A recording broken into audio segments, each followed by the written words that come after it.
Where do you go? When your world falls apart, where do you find peace? The basketball court to me is just kind of like a sanctuary where just to enjoy the game of basketball. That would be my place. A couple hours, out of the day to just take your mind away. Amari Kelly's mother, Melissa Kelly, introduced him to his place. I was the only child for 12 years, and then my mom had this beautiful little boy, Amari. And then it became the three of us. It was me, Amari, and my mom. We lived in Roosevelt, New York. We had a really tight family bond. My mom, she was a superhero. We weren't living in the best conditions. We didn't have a really nice home, so she was just trying to do everything she could to, get us out of that situation. Melissa convinced her lanky, football-loving son to try basketball, dreaming that he could earn a scholarship. She became his loudest cheerleader. She used to come to all my practices and basically would be that parent on the sideline talking the whole time, trying to tell me what to do, and it would be so irritating. Like, I would have to tell her, like, Mom, calm down. And I could always hear her voice, no matter what kind of crowd it was like. Melissa loved the game, and she loved her family. She saved up enough money to move them to a house near Atlanta to live with Amari's father, Alton Kelly. I never liked him. He would cheat and do certain things in the beginning of the relationship. I didn't want my mom to even marry him, but I had to support her because at the end of the day, that's my mom. My sister, she told me, like, she saw my dad have my mom in a headlock one time.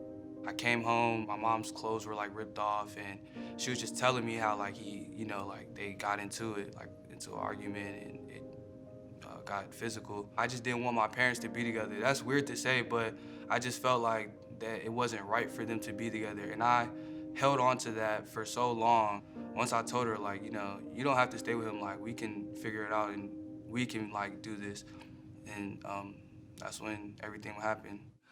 Ow, my son looking fly and dapple. It was Amari's junior prom weekend in May 2017. As they took pictures, there was an argument between Alton and Melissa's family members who were living with the Kellys. Alton was still fuming hours later. Later that evening, Alton was waiting in the garage, and he said to my mom, I'm either gonna go to jail or I'm gonna go to my grave tonight. And my mom said, well, what does that mean? So my mom went inside and she called the police. All right, and what's your name?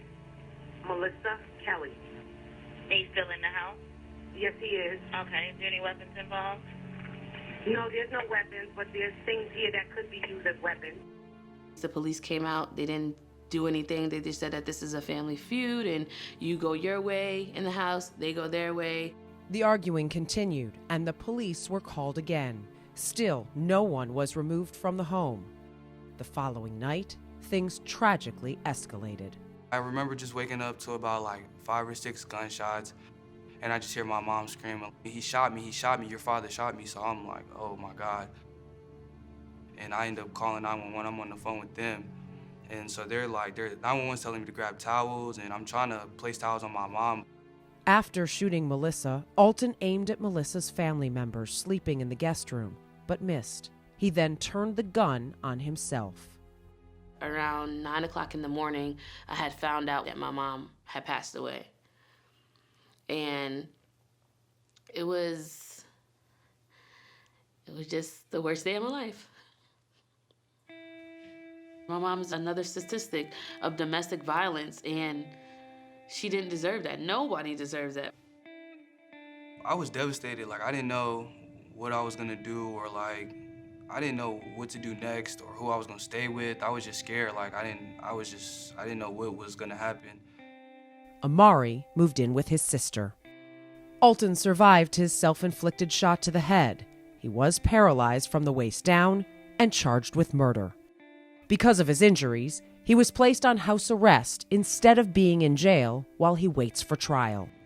I don't want anything to do with him, basically. If I was to see him today, it wouldn't be hugs and kisses. It wouldn't be pretty. Here it is almost a year and a half later, nothing has been done. Because I can't afford a lawyer to represent my mom, she doesn't deserve justice. It should be a closed case. Yeah, he's on house arrest, but how can, he basically be free? He's at home, he's watching TV. He can visit his grandkids can come see him. That's not fair. My mom's not giving that luxury anymore. She's in a box. She's cold. Heavy with the loss of his biggest fan and desperately seeking justice, Amari found peace in a familiar place. Basketball gave Amari a purposeful distraction from what everything was going on in his life. It gave him something to pour into. He used it as a lifeline.